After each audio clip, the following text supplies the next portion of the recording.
नमस्कार, मैं हूं आरजू अंसारी और आप देख रहे हैं राष्ट्रीय जगत विजन न्यूज। खैरागढ़ जिले के अतरिया गांव में आज तड़के एक दंपत्ति की उनके ही घर में बेरहमी से हत्या कर दी गई। इस वारदात से पूरे क्षेत्र में सनसनी फैल गई है। घटना सुबह लगभग 4 से 5 बजे के बीच की बताई जा रही है। मृतकों की पहचान बाबूलाल शोरी 55 वर्ष और उनकी पत्नी सुनतीबाई शोरी 51 वर्ष के रूप में हुई है। घटना की जानकारी मिलते ही गंडई थाना प्रभारी राजेश देवदास पुलिस टीम के साथ मौके पर पहुंचे। पुलिस ने शवों को कब्जे में लेकर पंचनामा कार्रवाई पूरी की और मर्ग कायम कर जांच शुरू कर दी।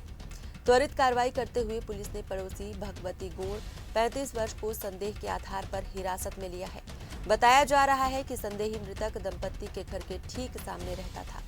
प्रारंभिक जांच में हत्या के पीछे की वजह स्पष्ट नहीं हो सकी है, लेकिन पुलिस आपसी रंजिश और अन्य संभावित कारणों की जांच में जुटी हुई है।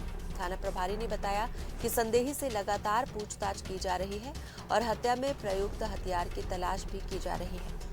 घटना के बाद गांव में भारी पुलिस बल तैनात किया गया है ताकि किसी भी प्रकार की अप्रिय स्थिति न बने।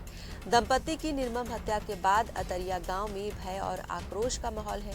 ग्रामीणों ने पुलिस से सख्त कार्रवाई की मांग की है ताकि ऐसी घटनाएं दोबारा ना। फिलहाल इस खबर में बस इतना ही। देश प्रदेश की खबरों से अपडेटेड रहने के लिए हमारे चैनल को सब्सक्राइब करें और नए खबरों के नोटिफिकेशन के लिए बेल आइकॉन जरूर दबाएं।